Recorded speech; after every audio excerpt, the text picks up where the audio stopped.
Hello and welcome to a very special episode number 300 of The Clean Energy Show. Who are you? I'm Brian Stockton. And I'm James Whittingham. This week, Chinese EV car brand NIO is the king of electric cars that can swap out their batteries in a matter of minutes.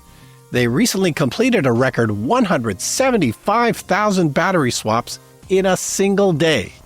As a result, I will no longer complain about having to swap out the batteries in the TV remote once a year. Everyone's talking about Mexican drug cartels this week, but did you know they also make almost as much money stealing oil and gas from pipelines in Mexico as they do in the drug trade? This has been going on since the 80s, when they used it to replace their lucrative Cabbage Patch Kid trade. We have a dramatic update on Ethiopia, which banned the sale of new combustion cars back in 2024.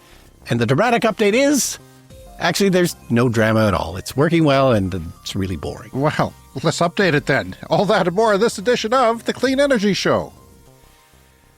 Brian, happy 300th episode. Amazing. 300 and almost 6 years, almost exactly 6 years. That was a couple of weeks ago. Yeah.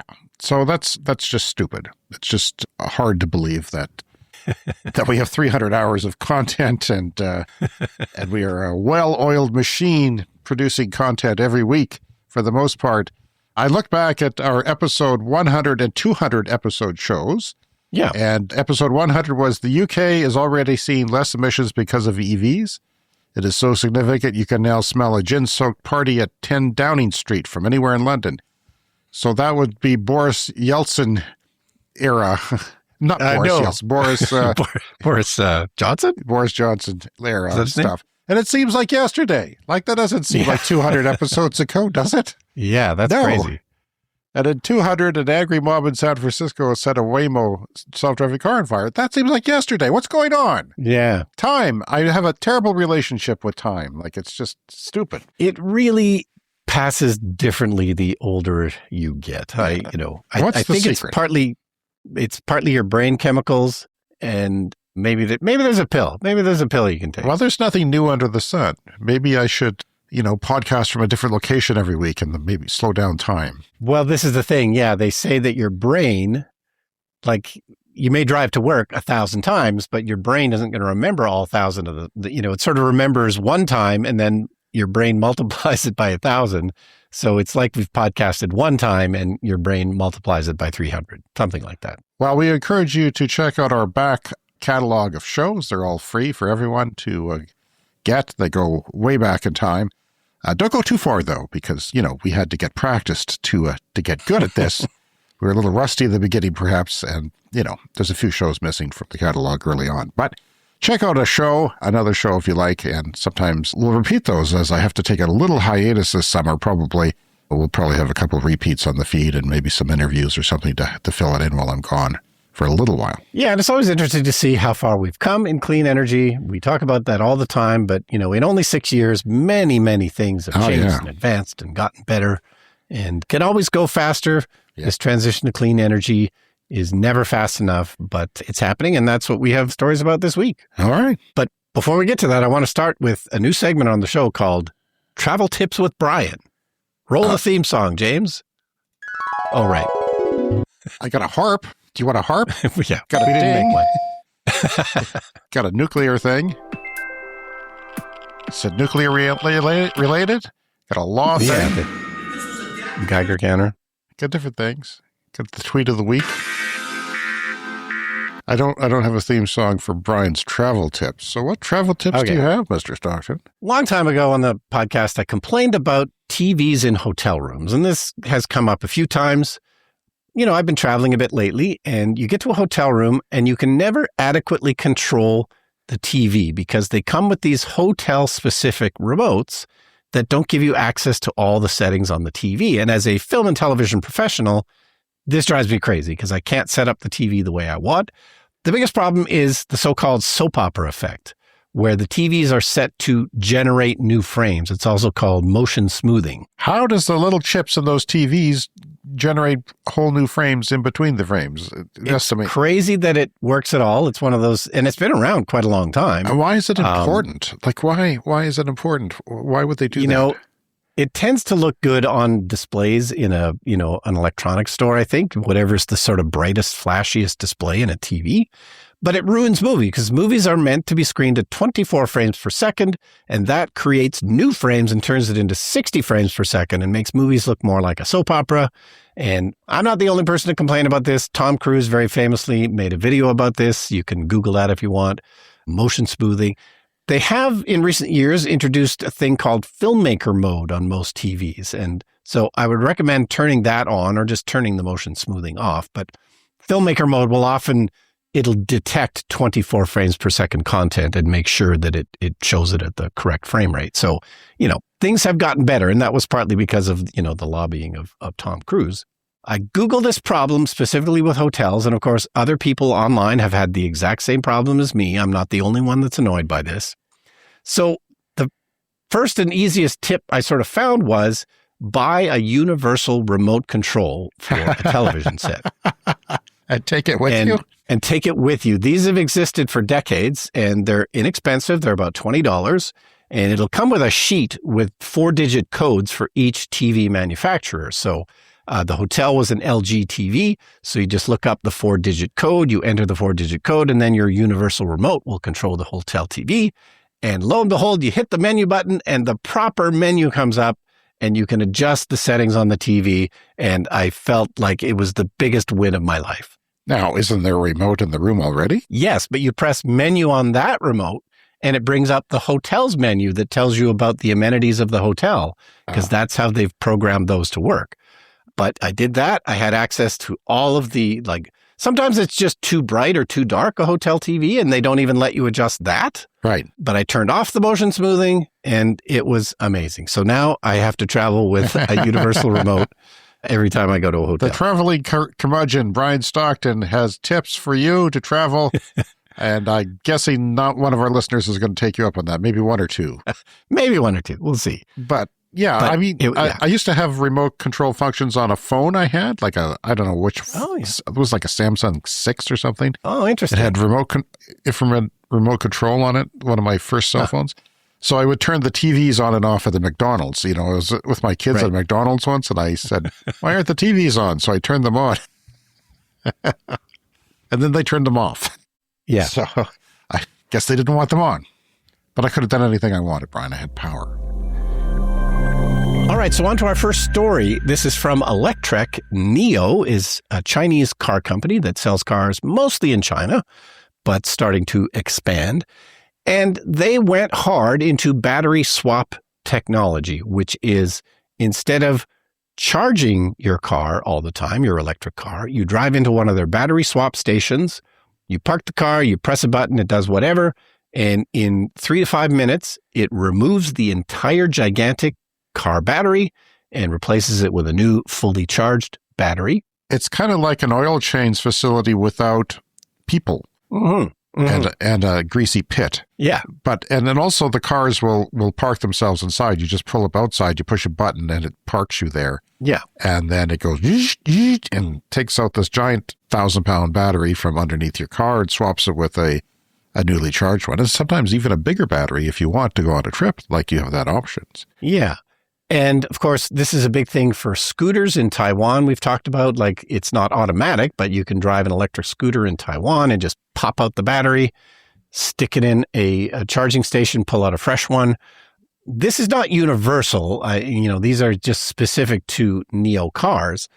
And, this has been talked about since the beginning of electric cars, but I'm just surprised how far this has come because there's no indication of anybody doing anything like this in North America. So this just seems like weird, crazy foreign technology, but it is huge. And they did recently 175,000 battery swaps in a single day. They have these battery swap locations all over China. This was a bit of a surge for Lunar New Year. This is a big sort of holiday period in China. 2 weeks of shutting down the country, kind of. Yeah. So very busy for travel days, lots of people traveling. And really, in many cases, this is quicker than pumping gas, which is often one of the complaints you'll hear about electric cars. Yeah. It's like, I don't want to wait 15, 20 minutes to charge my car. I don't want to wait to pump gas. I'll just swap my battery. Thank you, petroleum people. Yeah. So this is quicker than filling up with gas. There's a few of these in Europe too, by the way. The NIO has a bit of a presence in Europe, and they've got a few battery swap stations. I don't know the numbers, but yeah.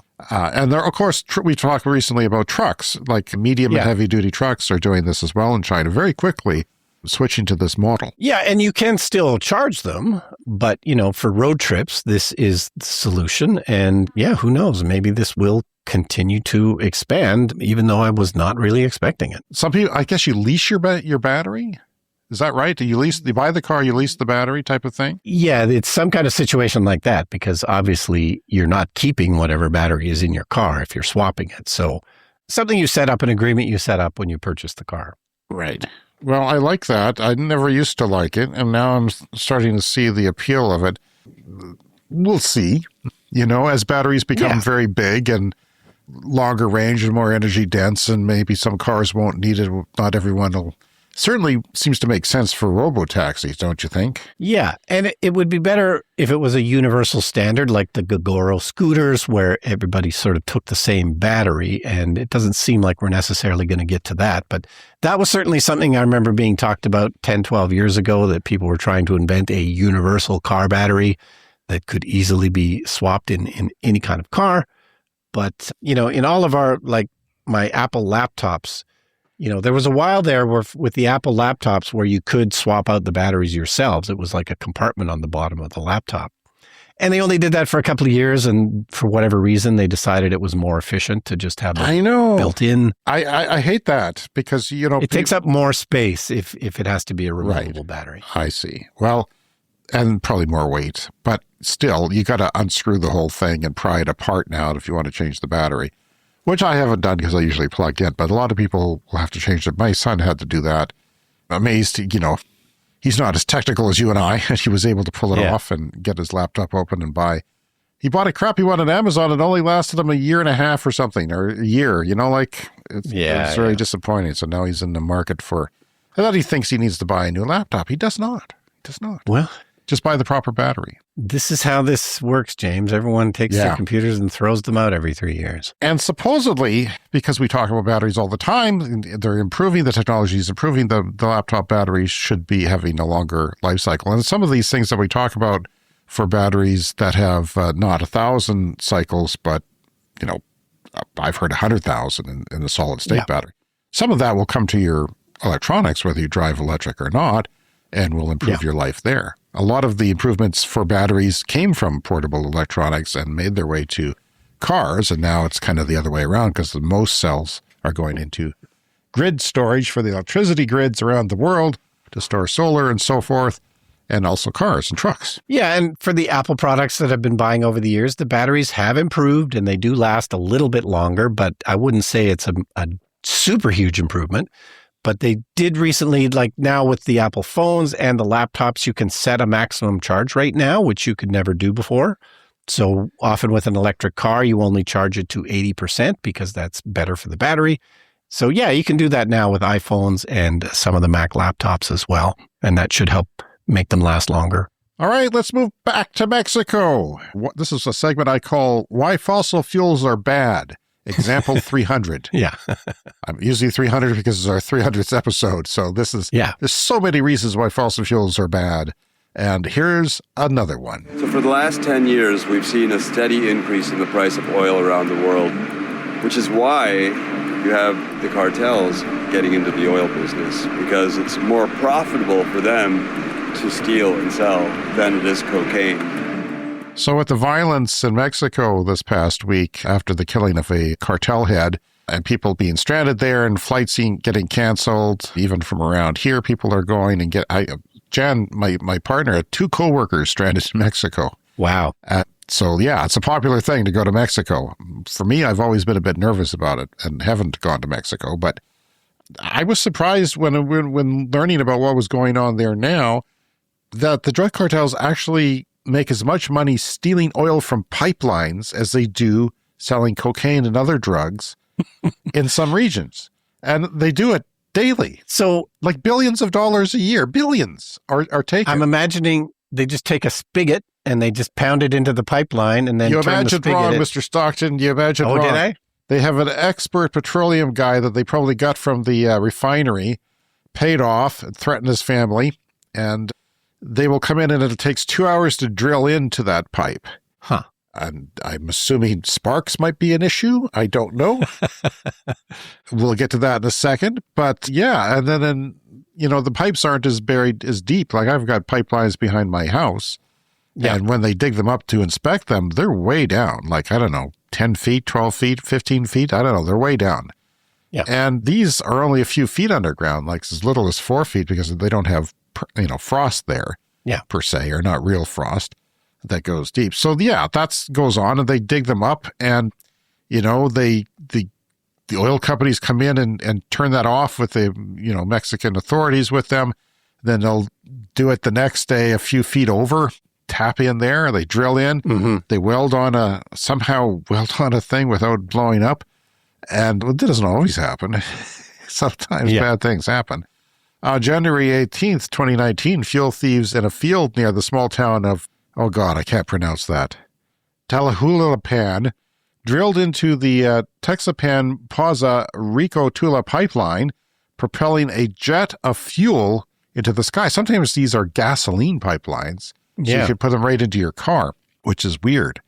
Mexico has a big oil industry. They have a pretty significant oil industry, and they're going to start selling oil to Cuba again. Maybe Cuba will be able to put on their generators again. We'll see.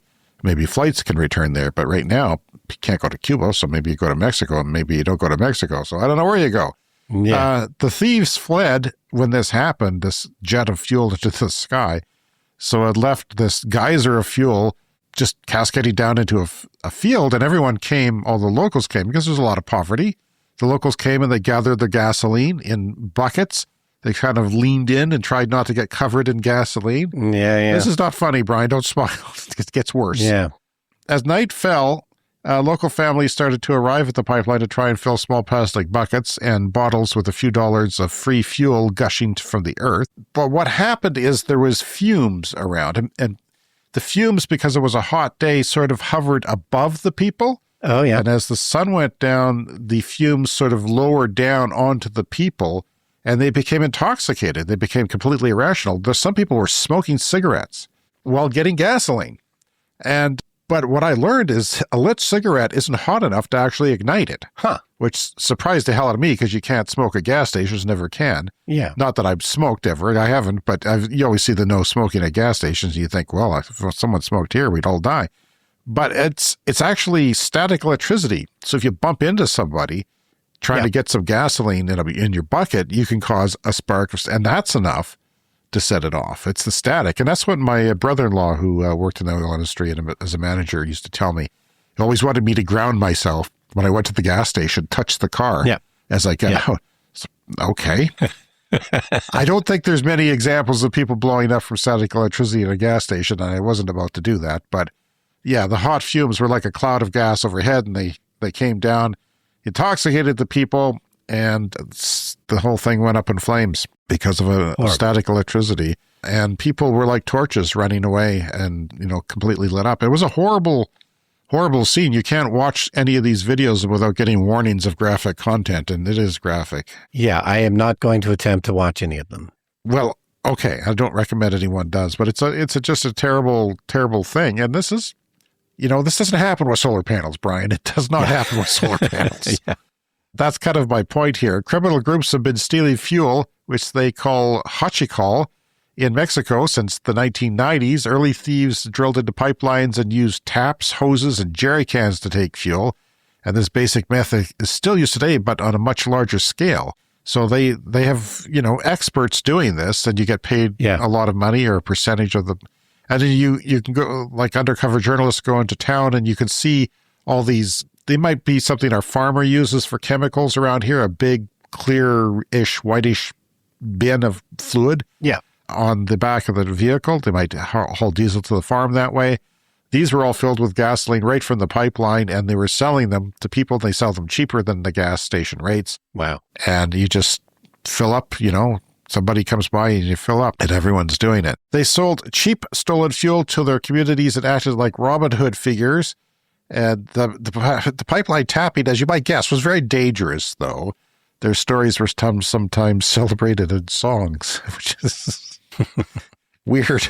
Some thieves even pray to El Nino, a folk saint linked to oil theft, for protection. Yes, El Nino Hachicololio, a folk saint linked to oil theft, which for protection. And I guess he doesn't always come through, this oil theft saint. They have a saint for everything. We'll bring that up with the Pope when we get our one-on-one. Sure. Around 2007, bigger criminal groups moved in to the fuel theft business, including the cartel that we've been hearing about in the news this week. The Zetas, an armed wing of the Gulf cartel, pushed into the market in Tlahuelilpan.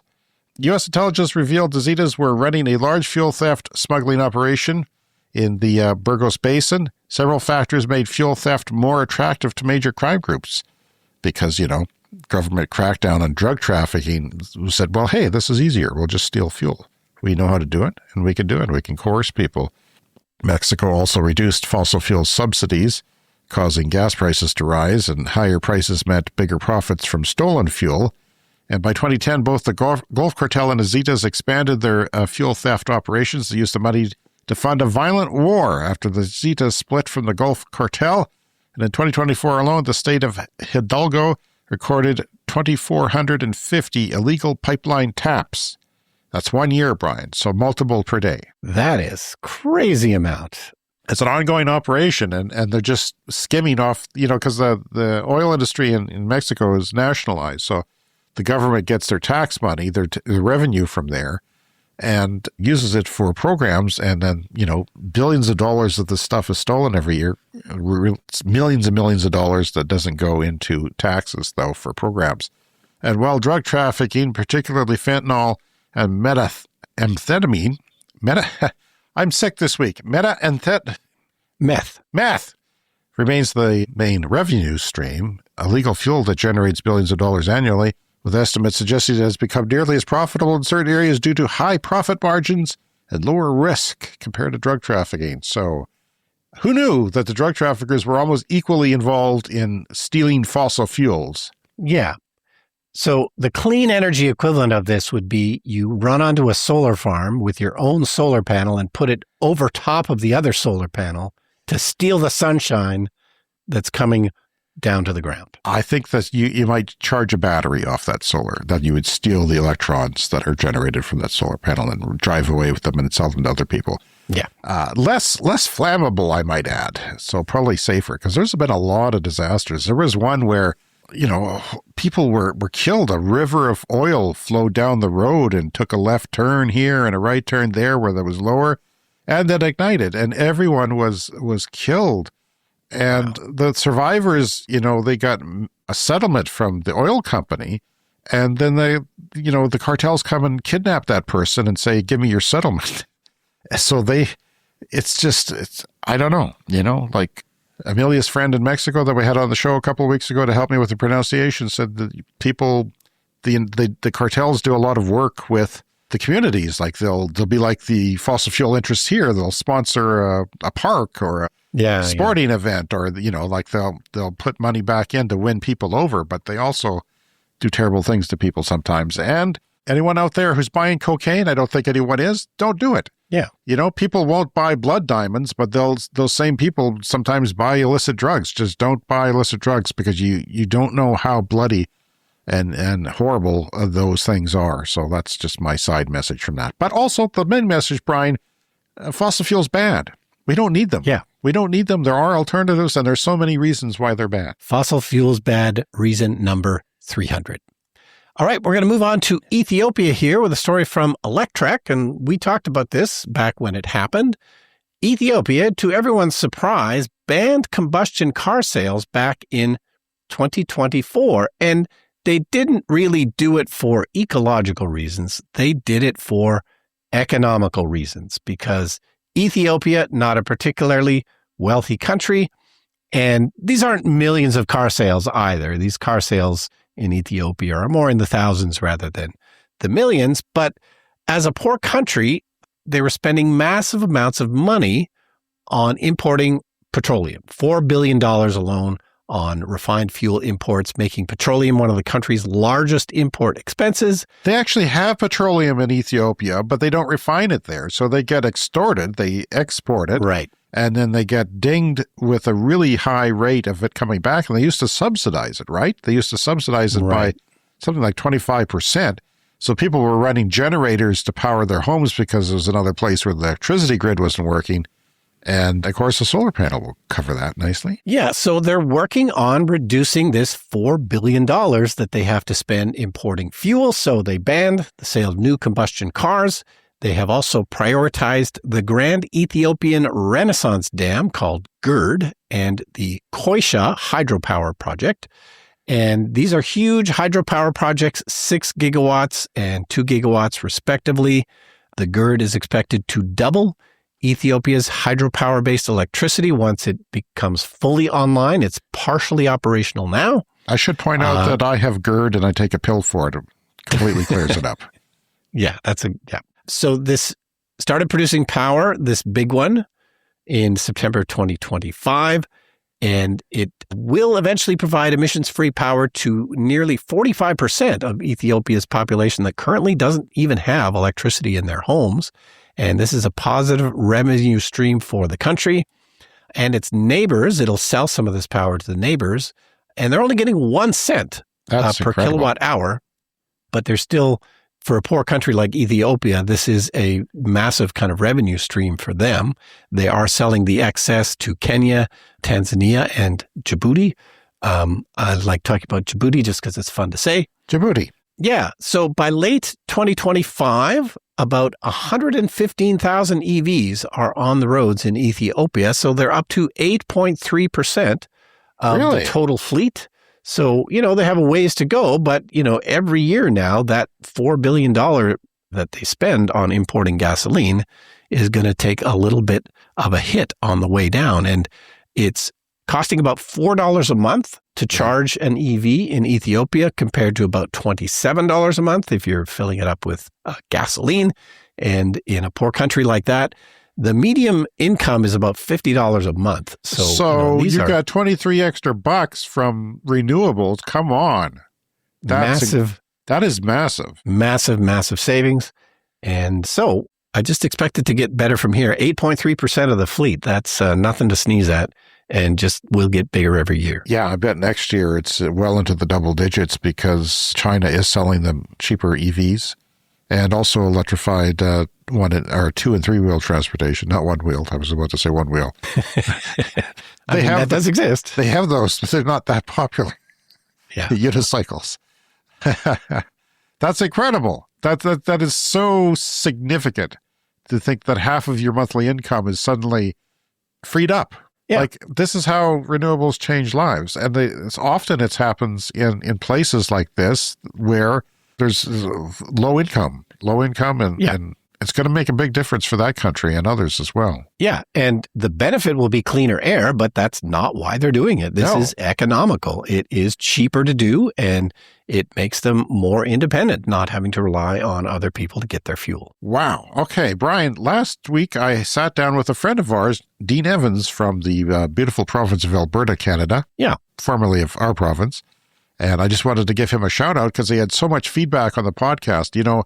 It's kind of hard to get feedback on the podcast because people are tight-lipped about it. They don't want to be rude. They don't want to put themselves out there, maybe. Yeah, and we don't necessarily engage online that much. Don't have we time. Sort of complained that we didn't get a lot of views on our YouTube channel, but YouTube is supposed to be kind of an interactive platform. I don't really think of it that way, but It is kind of a social media platform. And really, you and I should be hanging out in the comments and, chatting with people. But, I'm not going to do that. Well, TikTok, too. The more people get into arguments on our TikTok channel, the more viral our videos go. Yeah. That's what they want. They want engagement. They want people arguing. They want people, anti-renewable people arguing with renewable people. back and forth for days. But when it goes viral like that, there's no need for us to step in because, Right. there's a million people that can just argue with each other. They don't have to argue with us. That's why I always encourage people, feel free to argue on our various media channels to any extent you want. But Dean had so much to say. He talked about Patreon. He's now a Patreon paying member. And he showed me that process. He said that he wanted to go via his Apple podcast app, but it was $10. I think I raised it to $10 because no one bit on the Apple site. And I was going to have to do a whole bunch of tax papers. So I raised it to 10 so that no one would come necessarily. Or if they did, it would be worth my while type of thing. So then I removed that. You can't no longer subscribe on our Apple app, but you have to go to Patreon to do it, or even use PayPal like some people do. And he just had so many glowing things to say about our podcast and just, he looks forward to it every week. And Dean is not your typical guy that you would necessarily expect to be a listener of ours. Yeah. He's an editor in the film business. He's not a technical person necessarily. We have a lot of engineers listening, a lot of smart people who are into tech. Dean's into tech, but not into this type of tech necessarily. And just had a lot of things to feed back, which was nice to hear and very helpful. So thank you, and a shout out to you, Dean. Thanks for listening. Yeah, I think sometimes when we get new listeners like that, maybe they're friends of ours, people have no idea what's going on in this space. People have no idea that 8% of the cars in Ethiopia are now electric. Nope, they do now, though. And so I think when Dean knows, he's going to be the smartest guy in any room he's in now. So when people do check us out like that, I think that, maybe they'll get interested in clean energy. So contact us if you like about anything, cleanenergyshow@gmail.com. We'd love to hear from our listeners. Sometimes you have gripes and sometimes you have corrections and little things like that, and things you want us to cover. We always read your emails, cleanenergyshow@gmail.com. And of course, that voicemail is speakpipe.com/cleanenergyshow. All right, we have another story here from Electrek about South Dakota. And we love talking about South Dakota because it's one of those clean energy states that you wouldn't expect necessarily to be a clean energy state. And no, I mean, the governor shoots her dogs, for God's sake. What do you expect? But I drove through there a couple of years ago and just witnessed turbine after turbine after turbine. It was quite lovely. Now, there were also, oil fields as well. But South Dakota, it is huge for wind power, and they've just announced their largest wind farm yet. This is 333. They're still adding wind? I mean, didn't they get to like 100% at one point? Like 1 month or something, they were selling. 110% was wind because they sold it to other places, or maybe that was North Dakota. They can certainly get up to 100% of clean power in 2024 as a whole. It says wind power was 59% of South Dakota. And the only other state that's in a similar position is Iowa. So Iowa and South Dakota, huge for wind. And of course, they do have solar and other things as well. But this is a $750 million installation. This is 87 wind turbines. There's a new transmission line that's 5.5 miles. It's a 230 kilovolt transition line. So this is going to be spread across 68,000 acres in Hacken County near Rapid City. And so this is transmission line will take the power from the wind farms out in the area, these big pylons, they call them, these big towers of holding wires, and then they transmit this high voltage stuff back to where people need it in the cities and so forth, and even other states, I imagine. Yeah, and if there isn't that infrastructure in place, well, sometimes you have to build it, and that's what they're doing in this case, 5.5 miles of this high voltage stuff. And as we seem to talk about every week, massive power demand on the horizon because of data centers, because of switching to electric cars, because of switching to heat pumps. So I think anytime for the foreseeable future, if you build power, people will buy it. There is no danger anytime soon of anybody building too much power. This is the time to build, and South Dakota going huge into this. There's even talk about a couple of data centers coming to where we are and using our dirty electricity here from coal. Because there's just such a data center frenzy, I guess. Yeah.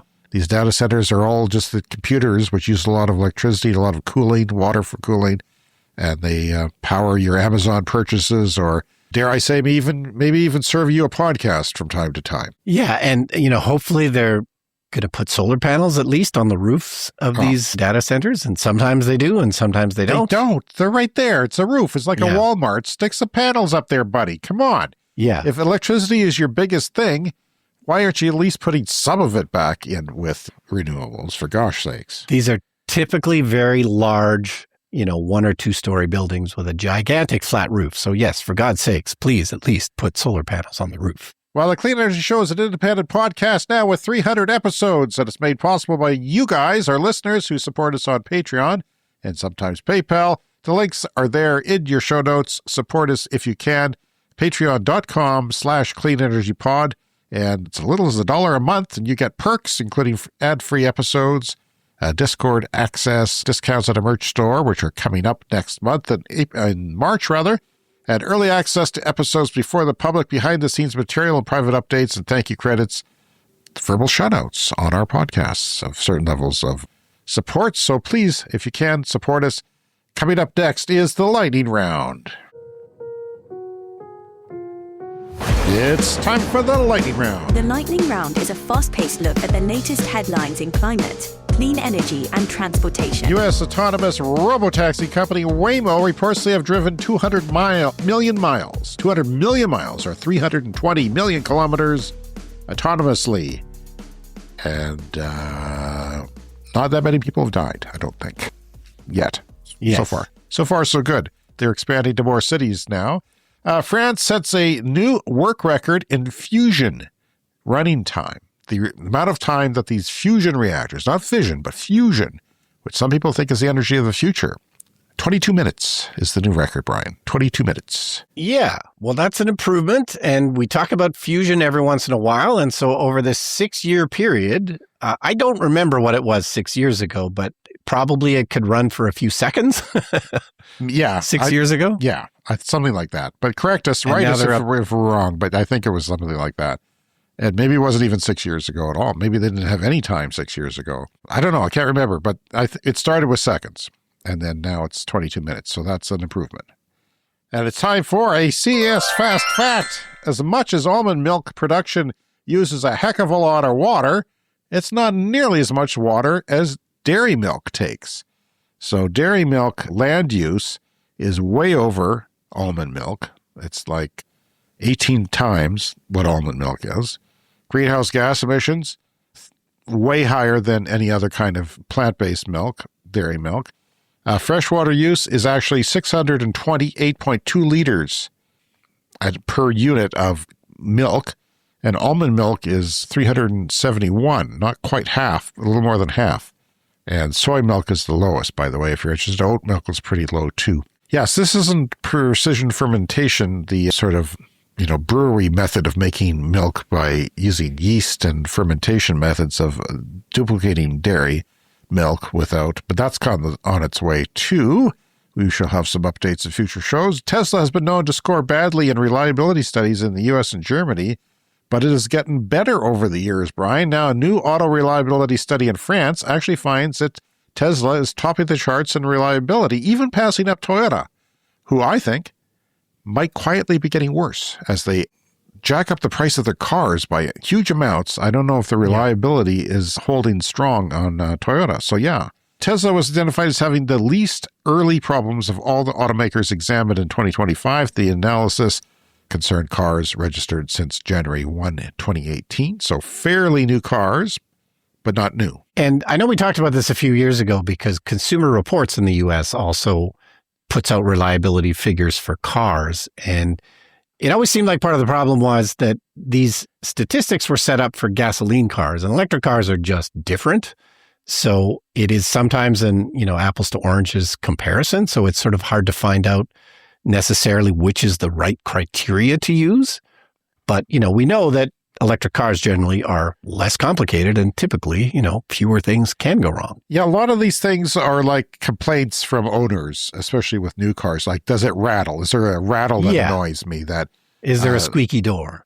Is there a squeaky door? Does my hatch button stop working on my Chevy Bolt? And by the way, saw Chevy Bolt ads now are playing in Canada. Yeah. But I don't know that there was that many ads for the first Bolt, but the new 2027 Bolt, which is a limited edition apparently because they're not going to keep making it, charges at 150 kilowatts, is maybe a tinch bigger than the old Bolt. Very interesting, but my partner doesn't want to go back to Chevy. Doesn't like the way they do things. So Yeah. I don't know where that leaves us, but I got to get out of Chevy somehow.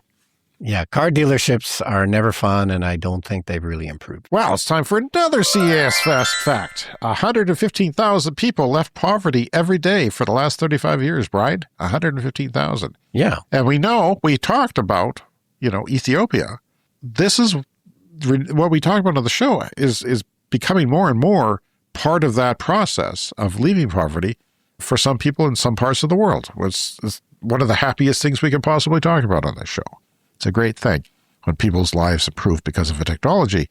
A study by Fraunhofer ISI finds many German-built PHEV models use far more gasoline than their manufacturers claim. These are hybrids that are plug-in. So you plug them in, they have a gas engine, but you can plug them in and supposedly use them as an EV for, 25 kilometers up to 100 kilometers, depending on the car. Until now, it has been claimed by manufacturers that the vehicles used only a little or almost no fuel when in electric mode.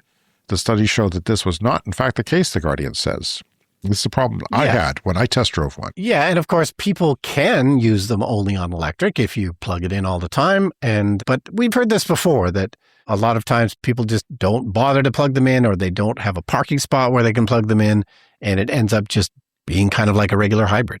So here's another thing that I found, and I don't know if this is true with all plug-in hybrids, but when I tested one a few years ago, the motor came on, the gas engine came on because it wanted to be ready to come on when needed.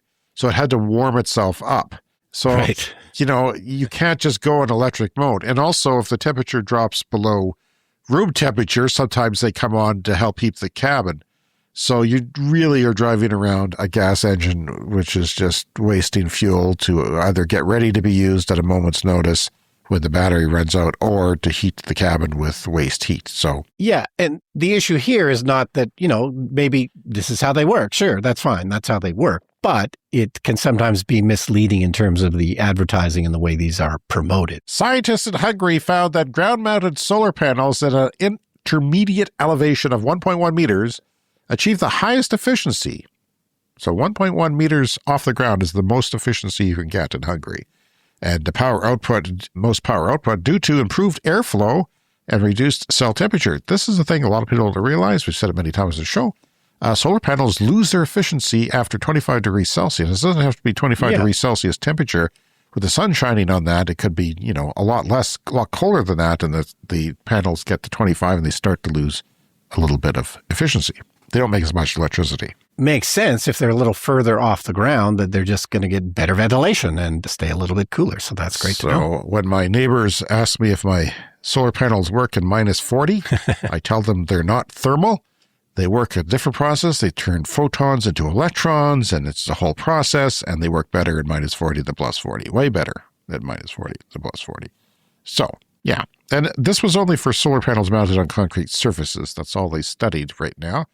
Solar levelized cost of electricity to fall 30% by 2035, says Bloomberg NEF, New Energy Finance. So that's the cost of a unit of electricity from solar, no matter how big your farm is, should be 30% lower by 2035. And of course, they're always wrong, Brian. They always underestimate. But I'm going to throw it out there anyway. Yeah. This is from Politico. Trump pressed oil executives to give $1 billion for his campaign. Remember that? He's talked to oil executives and said, give me $1 billion and we'll see what I could do for you. This is the new way the world works. I know we're not supposed to mention his name on the show. You get uncomfortable, but here we are. People in the industry say, what have they gotten in return?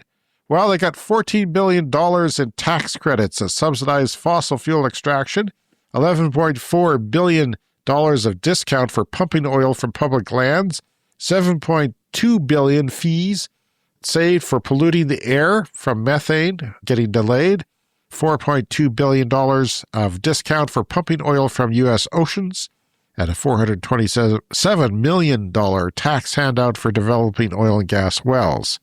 So that's it's about $37 billion in Trump welfare to big oil. And reason number 301 why fossil fuels suck. Elizabeth Warren, the U.S. politician, had that graphic up on our feed.